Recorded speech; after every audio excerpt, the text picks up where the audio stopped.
ગુજરાતના નેતાઓ અને કાર્યકર્તાઓને ખોટી રીતે ફસાવી જેલ બંધ કરવાની વાતને લઈને ઈસુદાન ગઢવી ખંભાળિયાના પોલીસ સ્ટેશનમાં રજૂઆત કરવા પહોંચ્યા। ત્યારે તેમની રજૂઆતો સાંભળી તો ખરી, પરંતુ સાથે સાથે તેમની અટકાયત પણ કરવામાં આવી છે। નમસ્કાર, હું છું મમલ। તો આવો જોઈએ ઈસુદાન ગઢવીએ કેવી કરી રજૂઆત। પીઆઈ સાહેબ ક્યાં ગયા છે? બોલો।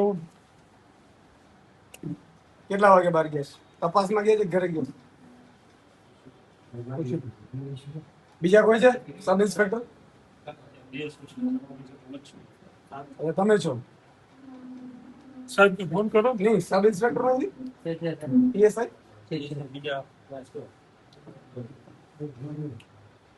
ઉપર ચાર્જમાં છે।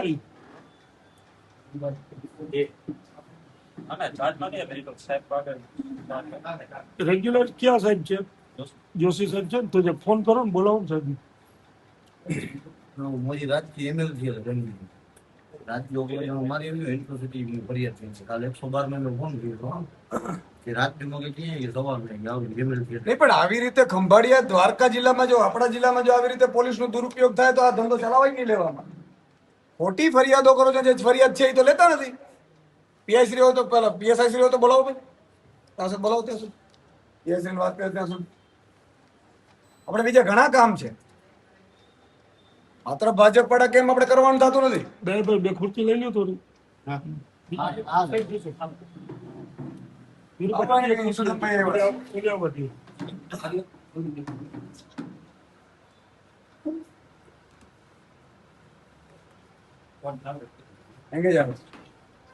બેઠા અમે સાહેબ મારી એમએલસી નંબર નાખી દીધું।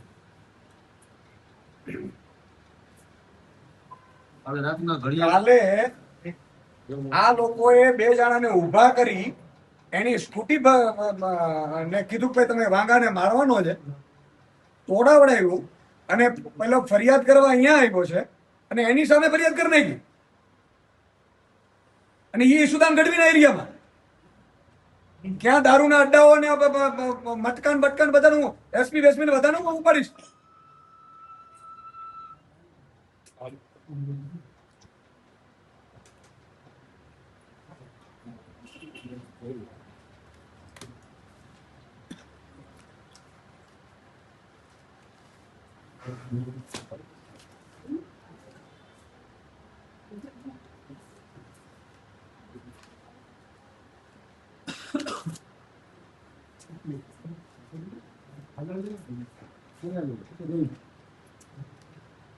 વકીલ સાહેબ જો ને એન્ટ્રી કઈ ને કઈ દીધી દીપકની અટક કરેલ તો શાંતિ બતાવે છે। આમાં બનાવ કેટલા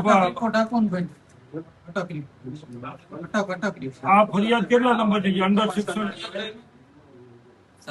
અરેસ્ટ મેમો ભર્યો છે। એફઆઈઆર નંબર બીજું કયો છે આપણા સ્ટાફમાં? સાંજે કોણ હતું? કાલે હાલ કમ્પ્લેન રામસિંહ ચાવડે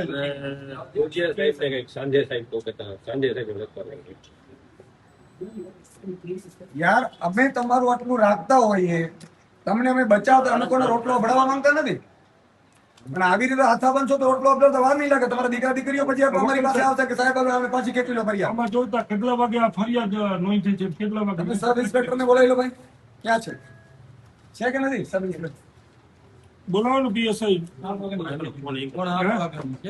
અમે છે ને 7:30 વાગ્યાની છે, હું 12 વાગ્યા સુધી હું ખુદ અહીં હાજર હતો। મને કે હજી દાખલ થશે, દાખલ થશે 8 વાગ્યા બીજી ટ્રાય મારો, બીજી ટ્રાય કરો।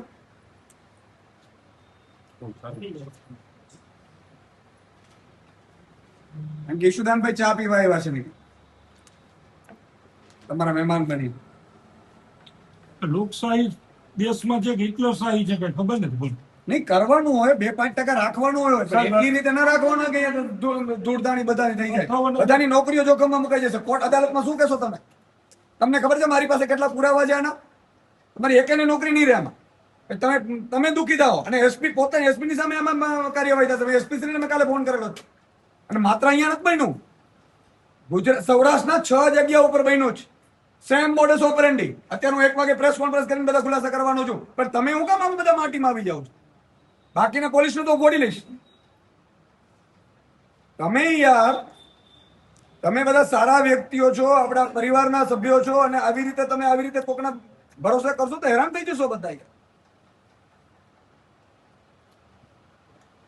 માણસો ઊભા કરો, ફરિયાદ લખાવડાવવા માટે એને કહો, ધમકી મારો, ફરિયાદ લખાવડાવે.